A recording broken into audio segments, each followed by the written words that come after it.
friends and welcome back to my channel again. আমার weekend ব্লগে আপনাদের স্বাগত জানাই আবার। এই উইকেন্ডটা আমার ভালো আর খারাপ মিশ্রিত ছিল। খারাপ কারণ আমার মেয়ের সঙ্গে একটা ছোট অ্যাক্সিডেন্ট হয়ে গেছিল, আর ভালো এই জন্য কারণ এটা বাঙালিদের নববর্ষের উইকেন্ড। তাই আমি কিভাবে দুটো মিলিয়ে সামঞ্জস্য করে দুটোকে ব্যালেন্স করে এই উইকেন্ডটা কাটিয়েছি, কিভাবে কি মজা করেছি সেগুলোই আপনাদের সঙ্গে শেয়ার করতে থাকবো। Keep on watching. দেখুন, হঠাৎ ছোটাছুটি করে খেলা করতে গিয়ে মেয়ের কানে এরকম একটা ডিপ কাট হয়ে গেছিলো। ওকে হসপিটালে এমার্জেন্সিতে নিয়ে গিয়ে ওটা গ্লু দিয়ে স্টিক করিয়ে আনতে হয়েছিল। অত ছোটো বাচ্চা বলে ওরা স্টিচ করেনি, but it's really painful for us, painful for her. It's starting of the weekend. তারপর এসব কাটিয়ে উঠে আমাদের নীলষষ্ঠীর পুজো ছিল। আমি তো নীলষষ্ঠীর উপোস করি। আমার দুটো ছেলে মেয়ে শিবের মাথায় জল ঢেলে দুটো প্রদীপ শিব ঠাকুরের সামনে জ্বালি আর সারাদিন ময়দার উপর থাকি। এই হচ্ছে আমার নীলষষ্ঠীর পুজো, ছেলে মেয়ের মঙ্গল কামনা করে। তাই সেটা কিভাবে করেছি আপনাদের একটু তার ঝলক দেখিয়ে দিলাম। দেখুন, দুটো প্রদীপ এরমভাবে জ্বালিয়েছি, ক্যান্ডেল। আর আমার ছেলে বাড়িতেই ছিল কারণ ওর হলিডে চলছিল, তাই ওকেও একটুখানি আশীর্বাদ দেওয়াতে পারলাম ঠাকুরের থেকে, আর মেয়েকেও একটু দিলাম। আর কি বলুন, এদের দুজনের মুখের দিকে তাকিয়ে তো বেঁচে থাকা, এদের আনন্দেই আমরা আনন্দিত, দুঃখে দুঃখিত।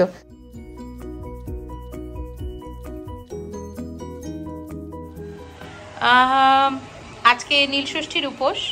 সবাই জানে নীলষষ্ঠীর উপোসে আমি কেন, কেউই ভাত খায় না।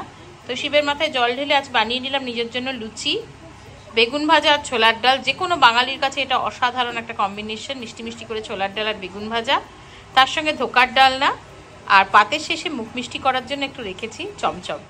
ধোকার ডালনা আর ছোলার ডালের রেসিপি আমি আগেই আমার ব্লগে শেয়ার করেছি, আপনারা চাইলে গিয়ে দেখতে পারেন। তাই আমি নতুন করে আর এই রেসিপিগুলো শেয়ার করলাম না। আমাদের এখানে পয়লা বৈশাখ বলতে সেরকম তো কিছু হয়, একটুখানি মানে মেয়েরা একটু মজার একটা প্রোগ্রাম করব। বাট আগেই আপনাদের দেখিয়েছি মেয়ের কানের ওই প্রবলেমটার জন্য যেটা হয়েছে, মানে ওটা আমি বেশি কিছু রুচি করতে চাইছি না, এখন আমার খুব ভয়ই করছে।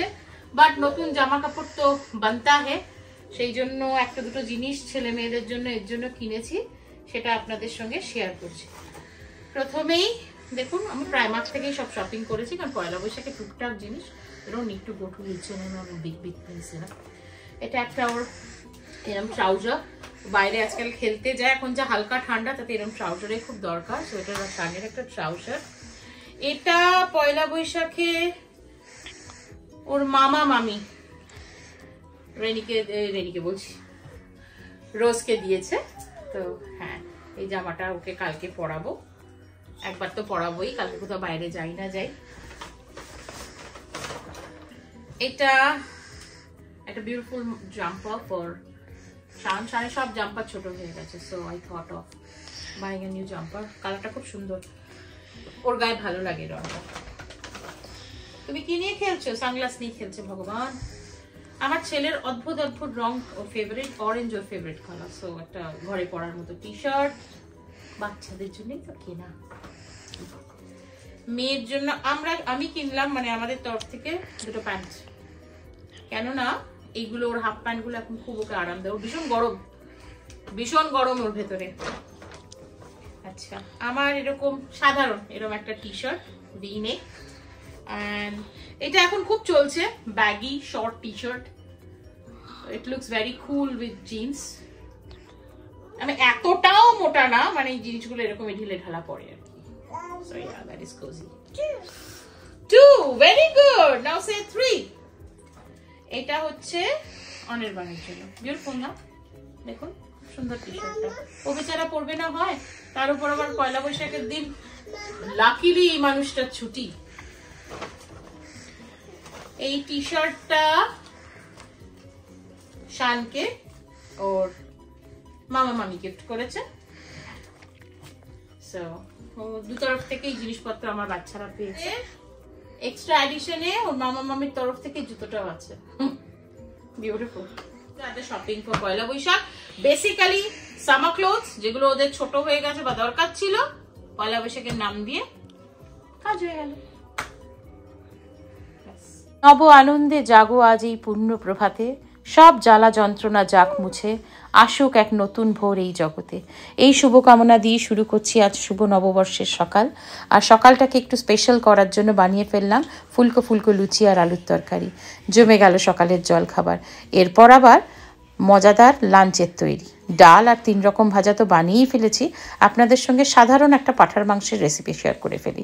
পাঁঠার মাংসটাকে আগেই নুন, হলুদ, লঙ্কা গুঁড়ো, রসুন বাটা দিয়ে মাখিয়ে রেখে দিয়েছিলাম ম্যারিনেট করে। আলুগুলো ভেজে নিয়েছিলাম। এরপর কড়াইতে ফোড়ন দিয়ে দিলাম গোটা গরম মশলা, গোটা রসুনের কোয়া, তেজপাতা আর পেঁয়াজ কুচিয়ে ভালো করে ভেজে নিয়ে মাংসগুলো, ম্যারিনেট করে রাখা মাংসগুলো দিয়ে টমেটো একটুখানি চিপে, একটা গোটা টমেটো হাতে চিপে দিয়ে মাংসটাকে দারুণভাবে কষালাম। পাঁঠার মাংসটা কিন্তু খানিকটা টেস্ট কষানোর উপরও নির্ভর করে, তাই যতটা পারবেন পাঁঠার মাংসটাকে কষালে স্বাদ আরও ভালো আসবে।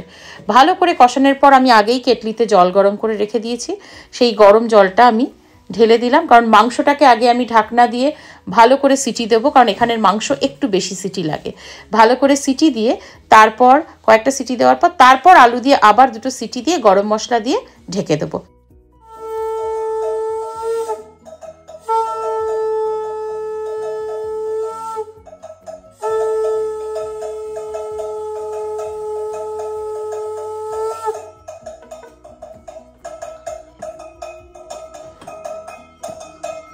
পয়লা বৈশাখের দিনে নতুন জামা কাপড় পরে ঠাকুরকে একটু মিষ্টি ফল দিয়ে পুজো দেবো না, এটা কি হতে পারে? তাই ঠাকুরকে পুজো করে নেম। এই দেখুন আমার ছোট্ট পরি তার সুন্দর জামা পরে তৈরি, আমার ছেলেও তৈরি। আমরা এবার শুধু নিজেদেরকে পরে আপনাদের সঙ্গে শেয়ার করবো। আর দেখুন এই ফাঁকে আমাদের পাঁঠার মাংস একেবারে দারুণ, একেবারে বাঙালি স্টাইলে পাঁঠার মাংস একদম রেডি। এবার শুধু খেতে বসে পড়ার পালা। নববর্ষের দিনের মেনুটা আপনাদের সঙ্গে শেয়ার করে ফেলি। পাঁঠার মাংস, ভাত, ডাল, আগের দিনে রান্না করা ঢোকার ডালনা একটু ছিল, 3 রকম ভাজা আর আমের চাটনি। ব্যাস, আশা করি এর থেকে বেটার মেনু বাঙালির ঘরে খুব কমই হয়। সো আজকের খাওয়া কিন্তু জমে যাবে।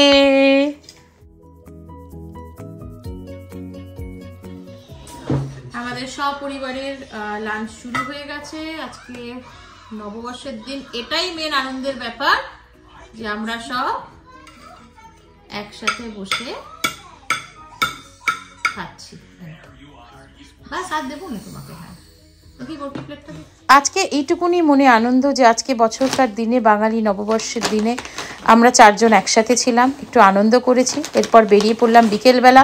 আর যাই করি না কেন গ্রসারি মিস হয় না। সো নিজেকে একটু সাজিয়ে গুজিয়ে বেরিয়ে পড়লাম সবাই 4 জনে মিলে গ্রসারি।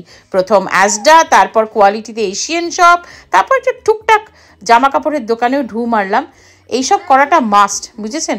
মানে বর বাড়িতে থাকা মানে আর ছুটির দিন হলেই মনে হয় আরে আলুটা তো নেই, পেঁয়াজটা তো নেই। সবার আগে এটা মনে পড়ে যে চলো আগে ওইটা করে আসি। দিস ইজ দ্য বিগেস্ট মানে এনগেজমেন্ট আফটার ম্যারিং, মানে সো মেনি ইয়ার্স। মানে এখন আর তো প্রেম করতে বেরোনো খুব একটা হয় না, এখন সব থেকে বড় বেরোনো এটাই।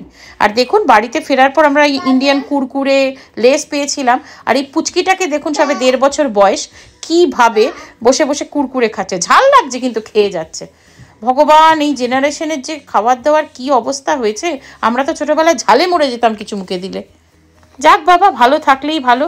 ভালো থাক মা, সুখে থাক। আজকে কোয়ালিটি থেকে আমরা নিয়ে এসেছিলাম হামদর্দের রুহ আফজা। আর বাড়িতে আসার পরই অনির্বাণ বললো চলো 2টো দারুণ জিনিস তোমাদের করে খাওয়াই। প্রথমটা বললো মোহাব্বত কা শরবত। কেন বলুন তো? রংটা লাল হবে বলে। ওই একটু রুহ আফজা দিয়ে তার মধ্যে একটু জল, একটুখানি দুধ মিশিয়ে, যে কোনো দুধ, সোয়া যে থাকুক মিশিয়ে ব্যাস গেলে নিয়ে হয়। বরফ চাইলে বরফ দিতে পারেন, ঠান্ডা লাগবে বলে আমরা আর বরফ খাইনি। সো রেডি মোহাব্বত কা শরবত। ইয়াম্মি ছিল কিন্তু। সেকেন্ড, ফালুদা কুলফি। ফালুদাটাকে প্যাকেটেরও পাওয়া যায়, আগে সেদ্ধ করে নেওয়া হলো। আমাদের বাড়িতে রেডিমেড কুলফি ছিল, উপর দিয়ে সাজিয়ে তার উপর দিয়ে রোজ সিরাপ দিয়ে তৈরি হয়ে গেল ইয়াম্মি ফালুদা কুলফি। কেমন লাগছে দেখি? Kulfi with falooda, how? নাচেই বোঝা যাচ্ছে। আমার উইকেন্ড ব্লগ আজকে এখানেই শেষ করছি। যদি ভালো লেগে থাকে please do like, share and subscribe my channel. আবার দেখা হবে নতুন একটা ব্লগে নতুন কিছুর সাথে। টিল দেন, যেটা আমি সবসময় বলি, ভালো থাকবেন, সুস্থ থাকবেন, and please do keep on smiling. And once again শুভ নববর্ষের অনেক অনেক শুভকামনা। Bye by.